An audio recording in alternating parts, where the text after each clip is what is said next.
Welcome to Veritas Group's webinar from 5,000 to 50,000, how to move mid-level donors into transformational giving. Today, we'll be hearing from Jeff Schreifels, principal of Veritas Group, and Kara Anasogi, our director of client services. Jeff and Kara are experts in mid-level fundraising and have developed many of the tools and strategies we use every day in our work with clients. Welcome, Jeff and Kara. Thank you, Karen. I think you're already taking vacation. I can't even read. That was really smooth. Oh, we love you. Yeah, I'm like, I think Karen's already having a couple of drinks over there or something. I don't know. Iced tea. Iced tea, yes, iced tea. All right, I'm Jeff Schreifels, and I'm principal of Veritas, and I've been doing this work for over 30 years now, working on first for nonprofits, then working in a large what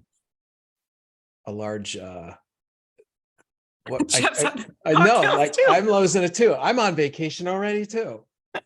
A large agency serving all kinds of great nonprofits, and now working as principal of Veritas Group. And mid-level is one of the best things that we've been able to do in the last few years, really helping nonprofits all over the country develop that pipeline. So this is going to be fun. It's going to be exciting. Great. Well, I'm Kara Anasogi, and as Karen mentioned, I'm the Director of Client Services here and a huge fan of mid-level. I've been in the fundraising world for about 25 years now, and with Veritas for 2, although I hired Veritas to help me build a mid-level program before that. So I've really been on this Veritas journey for about 5 years. It's a pleasure to be here with you all today. I will say mid-level is one of my very favorite subjects to talk about. Awesome. All right, now before we get started on today's topic, I just wanted to share a bit about who we are at Veritas. Some of you on the call may be pretty familiar with us, but for those who aren't, our vision is to help nonprofits create a culture and fundraising approach that creates transformational relationships with their donors. And this dynamic is critical to the system, structure, and strategy that we have found to be successful in mid, major, and planned giving programs. We believe that for your organization to actually achieve your mission, you need to shift on how you see your donors and their role in the organization. But you also need to create partnerships internally within your community. We've worked hard to ground our approach in objective fact, not just our personal opinion. We've formed our recommendations through insight from analysis of millions of donor records, and we've worked with thousands of fundraisers and leaders. And we've gotten to work with some pretty phenomenal organizations over the years who have helped us learn and developed our strategy and approach. Yeah, that's right, Jeff. We really believe that mid-level programs are one of the best investments you can make right now. And again, I know I already told you this is a favorite subject, but one of the really big reasons we believe this is because we have the pleasure of hearing firsthand those stories of donors who had never been spoken to, changing into transformational donors just as a result of being connected with a mid-level officer. And I really look forward to sharing a few of those examples with you as we continue. So with all of that in mind, our promise to you is this. If you follow our advice today, you're going to set your organization up to create a successful mid-level program that will thrive, meet goals, and really move more donors into major gifts. Over the years, we've had the pleasure of working with hundreds of nonprofit fundraisers and leaders. And we truly know how mid-level programs can transform your work with your donors. We've actually calculated results for some of our key clients. Before starting a mid-level program, they had a value attrition, so they were losing value of about 45%. And after 1 year, their average revenue had increased by 15%. That's a really major swing. It's a swing from losing revenue to increasing revenue. And that's just one of the areas that we measure. That's right. So to start things off, I want to talk about the root cause of why more of your donors are likely not giving to their full potential.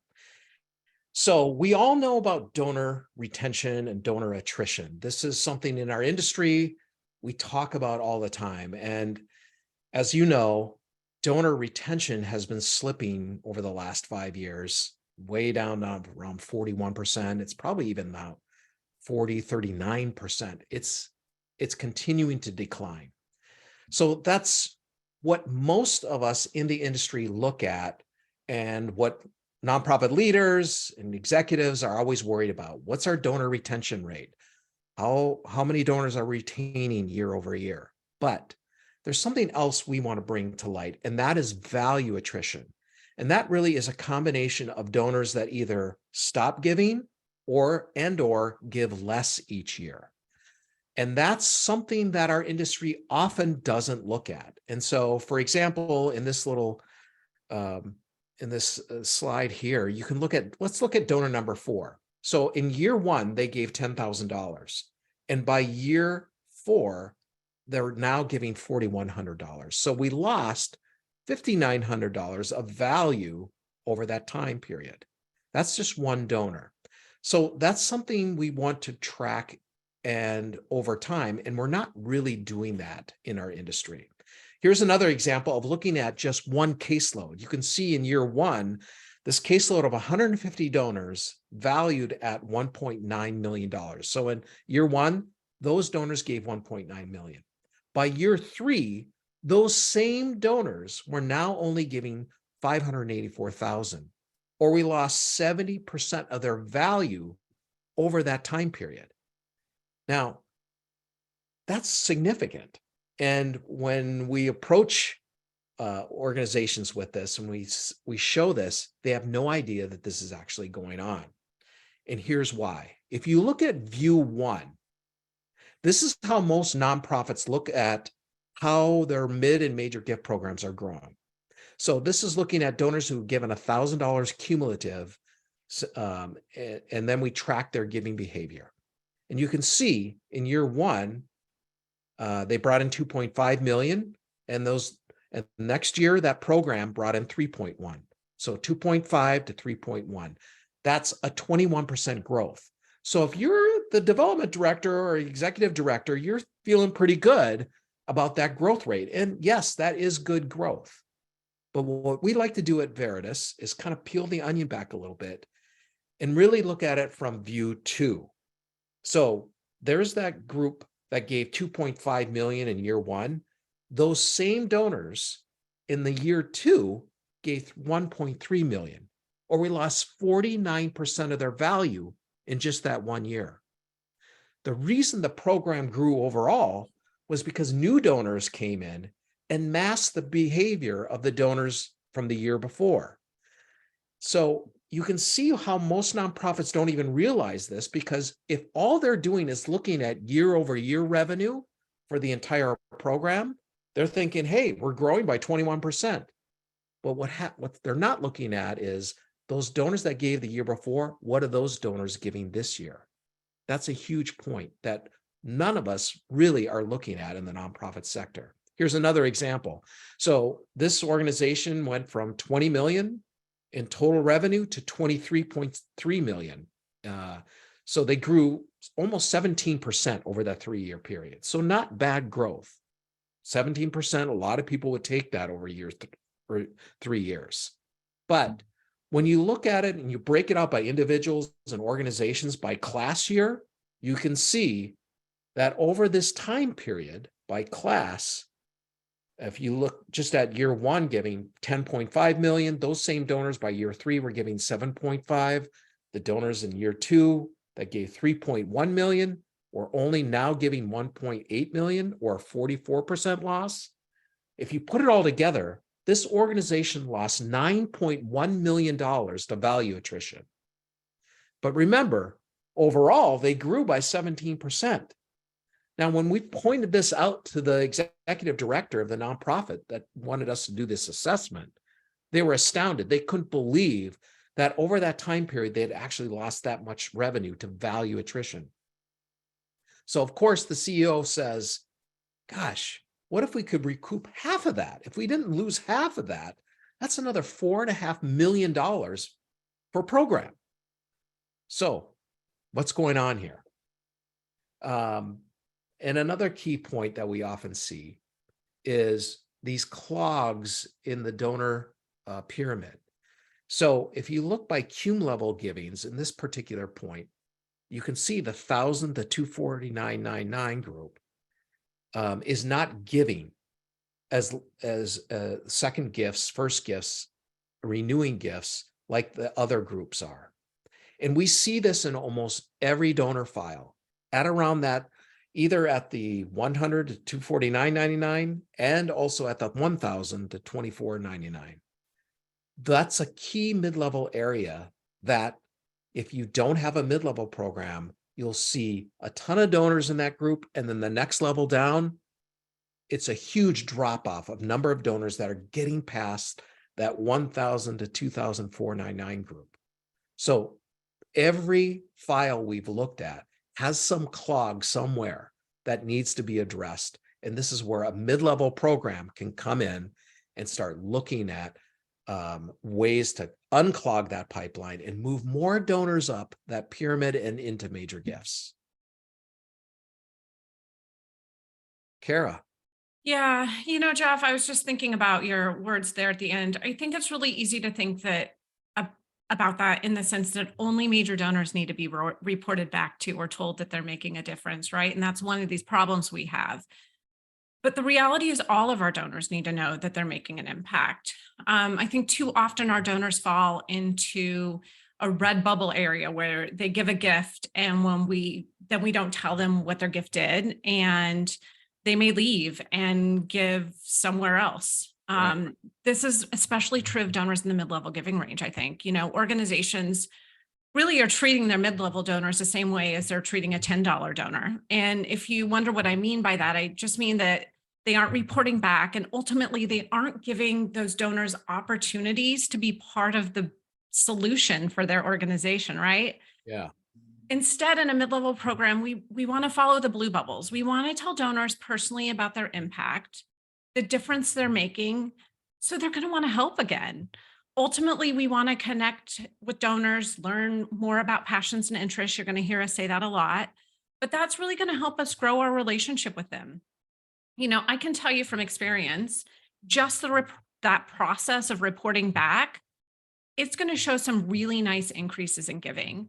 I can't tell you, and Jeff, I know you've seen this too, how often we see $1,000 mid-level donor suddenly jump to maybe a $5,000 or a $10,000 gift just because they're getting personal impact information.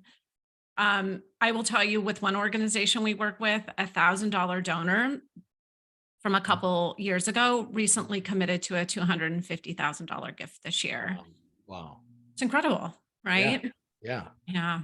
So I just, as we think about moving out of that transactional fundraising mindset, I'm not sure that we're always honest with ourselves and how we're treating our donors. I think most organizations, they don't see themselves as being transactional, right? We have those buzzwords that a lot of organizations will describe themselves as donor-centric, mission-driven, relationship-focused. The truth is that even those organizations typically have transactional systems in place. Mm-hmm. And those are a barrier to deeper relationships with our donors. Yeah. So I'm going to talk just about a few of the most common examples I see with our clients, and I think we all see here at Veritas, of transactional fundraising practices. You may have systems that aren't supporting the donor journey, and that could be something like slow gift processing that delays our ability to thank donors for their gifts, right? I can't tell you how many times I've seen a fiscal year end that our clients don't know about a donor's gift for weeks, if not months, until after it's made. That's a problem. Sticky internal processes that make the transition of a donor from direct mail to mid-level and major gifts challenging and clunky. That's another problem. Another example is you might primarily communicate with donors about giving. It really means then that your communication strategy is going to be out of balance, or maybe you're just relying exclusively on your direct response program. And this is a reminder that we love partnering with direct response, right? We see a lot of value in that, but we don't want you to rely solely on them for their communication with the organization. Mm-hmm. Instead, we really want you to incorporate meaningful touch points that report back on impact, tell a changed life story, share the need, right? The goal here is really to truly connect the donor to the mission. Yeah. You might also not be incorporating the donor's communication preferences and interests into your comm strategy with that donor. It might look like a mandate that every donor gets a particular mailing report, marketing report, even if that report doesn't resonate with that donor's interests. And lastly, you may be pursuing money at the cost of the long-term relationship. And I've seen this happen. It sounds like pressure coming from management to get as many gifts in as you can before fiscal year end without really considering the donor or having that relationship focus. Jeff, I'm not sure about you, but I've seen organizations hold an appeal Mm-hmm. for Yeah. the donor's area of interest Yeah. just so they can send a special capital campaign ask. And they do it without ever considering what the donor actually gives to, right? We see that Not a the, lot. yes, we see that a lot. It's not the approach we want to take, and it's not the approach we take with our clients. So when we have that transactional mindset, it really can have devastating effects on an organization and your relationship with the donor. So here's a few things you're likely to see if you don't move into a more relationship focused approach. You might get some large gifts, but the donor isn't going to feel honored or seen as a partner. And that means you're going to struggle to build a long-term relationship. We had one client who shared a story of a donor who gave $12 million. So just absorb that for a minute, $12 million. Okay. They didn't hear anything for 5 years from anyone. I just cannot imagine not suing a $12 million donor. It happens. It happens. This is not the first story we've heard like this. No. So a new MGO joins the organization, contacts the donor, and he says, well, I felt forgotten and unappreciated. No one shared how the student did who received my scholarship funds. It's just, it's mind-blowing. So that has devastating effects, and it really manifests in minimal or stagnant growth because you just aren't properly nurturing that donor relationship. So let's move into relationship focus, right? What does it look like when we move to this relationship focused strategy where we treat our donors like partners? And that's really what we aim to do. Yeah. You're going to honor the donor's inclination. You're going to honor their communication preferences, their passions, and their interests. And we're going to do that throughout our strategy planning and our communication with that donor. Yep. We're going to regularly report back on the impact of their giving and take the opportunity to celebrate their donor. I tell every single one of my clients, every time you call your donor, if they made a $10,000 or a $250 gift, you have a story of impact in your back pocket. And at the end of that call, you are going to celebrate that donor and the difference they're making on your mission, because that feels good. Yeah. You really, when you do that, you see your donor as a part of the greater community that's coming together to achieve your mission, and you see them as a partner in your work. Yeah. And then I think internally, I don't want to miss the fact that when we have this relationship focus, we have less unhealthy competition in silos, because I think we see that a lot in this work as well. And it helps everyone come together and work together to really further the mission and do it as part of a team and community. Exactly. So let me tell you a quick story about one mid-level officer we work with. And they had been reaching out to a donor who hadn't been connected with anyone at the organization previously. And that happens a lot in mid-level because they have these donors at giving thresholds that people just aren't reaching yet. So the mid-level officer secures a meeting with the donor, and the meeting goes really, really well. The donor had a number of questions, had a lot of curiosity, and we always love that. And the mid-level officer was able to go in educated and answer those questions, right? I always say, if you can't answer them, find them and take them back to the donor. The fundraiser then followed up with additional touch points. And I want to just emphasize here, the touch points they followed up on weren't about that meeting. They were actually about delivering impact on what the donor currently was giving to. Mm-hmm. They had an existing monthly gift, and it was in an amount of about $5,000. So they were sharing impact about that $5,000 gift. Yeah. And after one of those touch points, the donor responded to say he wanted to make a large gift to support the organization. And I think we can all agree that a large gift means something different to everyone. In this case, the gift was $50,000. It's incredible. Yeah, from 5,000 to 50, that's a 50,000. big leap, big leap. And I think what I want everyone to remember is that this is a donor no one had ever talked to, right? It was just because of this mid-level officer who had a system and structure designed to help the fundraiser, right, meaningfully connect with that donor that it happened. Yeah. And so I just want everyone out there to imagine if that happened to 5, 10, 50, 100 of your donors, think about the impact you could make for your organization. So I think I want to shift for just a minute and say, let's talk about that system. Yeah. And Okay. let's talk about the system that allowed that mid-level officer to move that donor into that transformational type of giving. All right. So here's an overview of the Veritas way of mid-level fundraising, which is really our data-proven system and structure for creating a relational mid-level program.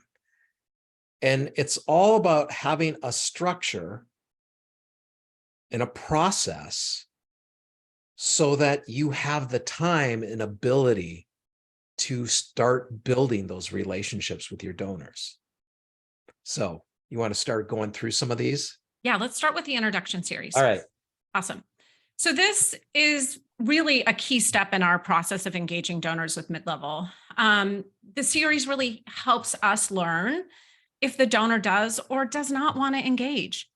I tell my clients all the time, if they say no, it's a win because we aren't wasting our time with someone who doesn't really want to have a relationship with us, right? Right.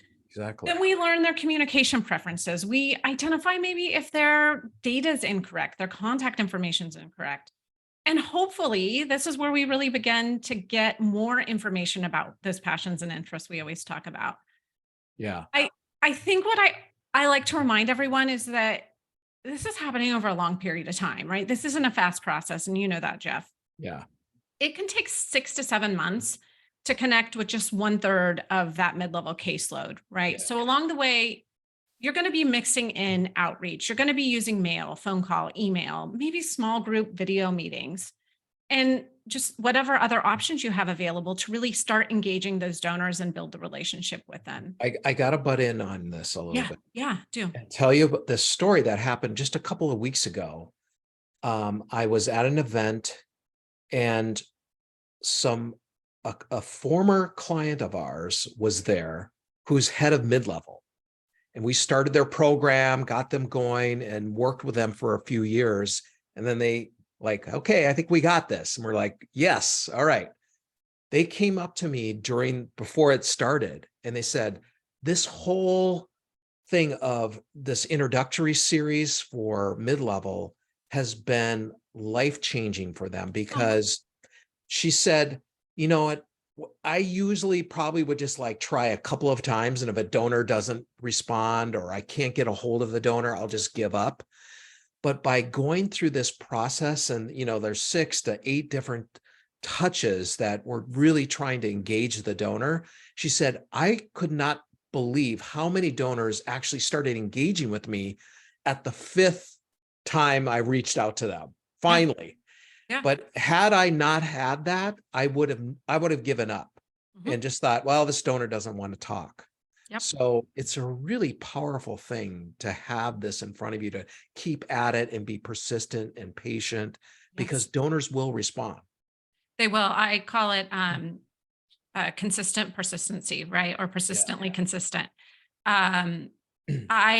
We've gotten letters from some of our clients, from donors, thanking them for continuing to reach out because the reality is, as humans, I think we tell ourselves a story. They don't want to hear from us. I've contacted them too much, right? And the reality is people are busy. They might have sick parents. They might have sick kids. They might be traveling internationally. And so this allows a system and structure to make sure that we don't tell ourselves that story and we give the donors every opportunity to engage. Yep. Here, we've got some great questions coming in about this introduction series. Okay. Eileen says, can you share some survey examples? What kind of things are you asking in that? Yeah. So I will, Jeff might have some input here as well, but we say survey on here, and I'm just going to tell you that we We internally use the word survey. With our donors, we really call it an informational form because it's really typically a 3-minute questionnaire that includes 3 to 5 questions, probably closer to 5. You want to find out their passions and interests, right? What part of your work aligns with what resonates with them? You want to find out how they want to be communicated with by you, not the organization, but you. You are the person who's going to be making that outreach to them. And you want to learn if you have all the right contact information for them, and you're going to confirm that with them through this informational form. And then last, a lot of organizations are moving to confirming plan giving in those informational questions. So you know how to properly kind of move them through different channels. So it says survey, but again, I think our direct response friends do surveys a lot, and those are very long and a little more time consuming. We want to think about a 3-minute informational piece that helps you strengthen your relationship with your donor. That's So a right. couple quick more questions. I know we have a lot more to get through. The time frame between the intro letter and the last touch point is sort of how long this process takes. That's the 6 to 7 month process. Okay. Mhm. All right. And it could be shorter and it could be longer. It depends on how many donors you have in your caseload. We're going to kind of walk through what that communication plan looks like, how we do that, what that timeline looks like based on your caseload. But on average, we would say like that's 6 to 7 months. Thank you. Thank you. Great questions. So let's set some expectations around all of this because I know we have a lot of questions. As you think about that one-to-some communication in mid-level, let's just talk a little more about what that means. In mid-level, the goal, like we've said many times, is to learn passions and interests. And it's really in an effort to build a two-way connection. And as such, that two-way connection is what we see increase that revenue for us, right? So as part of that relationship building, you're also going to learn more about the donor in order to identify which donors we're eventually going to move to major gifts. So I'm just going to remind you that typically doesn't happen right away. It's a process. I remind my clients all the time, mid-level is a marathon. It's not a sprint. We don't get there quickly. So our recommended caseload size for mid-levels, the 500 to 700 person donor range.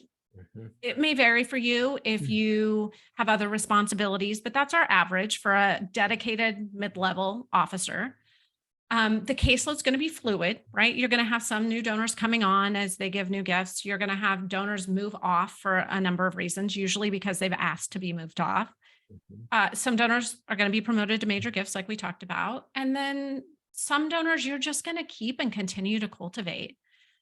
Within that mid-level program, it's important to recognize, and this is where we talk about that patience, about 1 in 3 of your donors out of that entire caseload is going to say yes to having a relationship with you. And that, Jeff, is really valuable information because huge, a large role of mid-level is really identifying those donors that want that deeper relationship with the organization. And if they want that relationship with your organization and their giving thresholds, or maybe it's capacity, is at that major gift level, they're going to be the perfect donor to move to a major gifts program.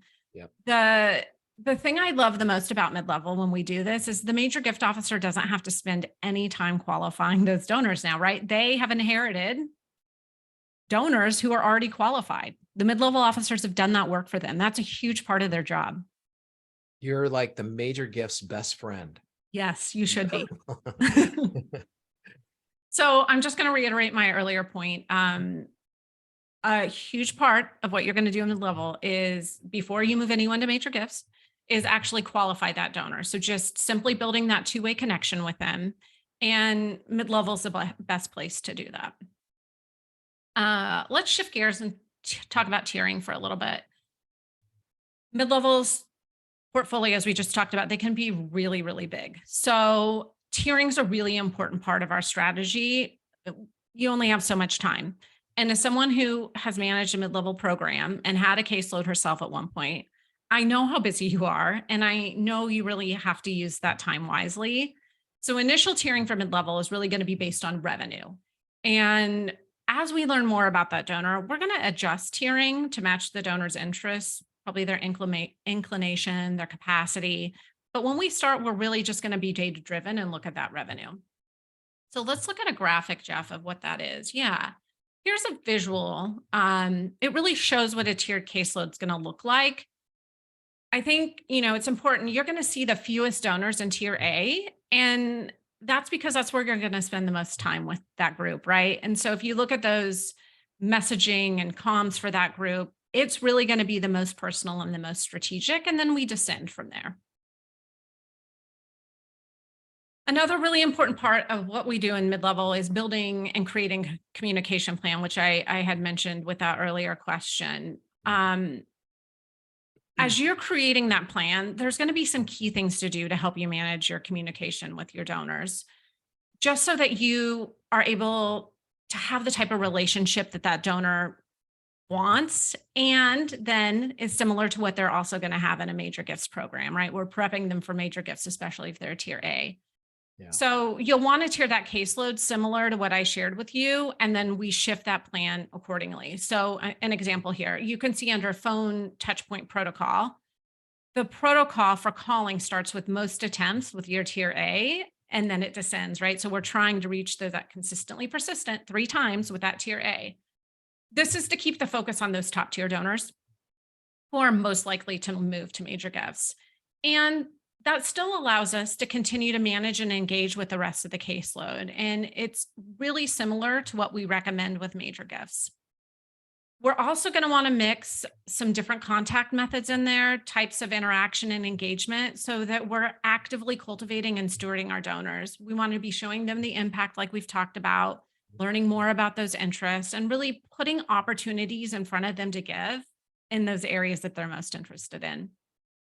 So let's talk about those touch points. On our next slide's an overview of the various kinds of touch points we really use in our communication plans to engage donors in different meaningful ways. I think it's important to note that we really don't want to be sending out a bunch of touch points like an in-house mail vendor. We want to be sending out information that's going to be relevant and valuable to the donor. That's how we're going to get that engagement. That's how we're going to build that relationship. They're going to feel heard and they're going to trust you. So moving donors to major gifts, we've talked about what an important role mid-level serves in that, and that identification and that move. I think mid-level officers really have to pay close attention to the key indicators that a donor might be interested, right, in that deeper relationship. And we have a lot of key indicators we recommend our clients listen for. But the top 2 really, which I touched on, I think a little earlier, are going to be their giving. So have they moved to a major giving threshold capacity? And how deep of a relationship are they really interested in having with you and your organization?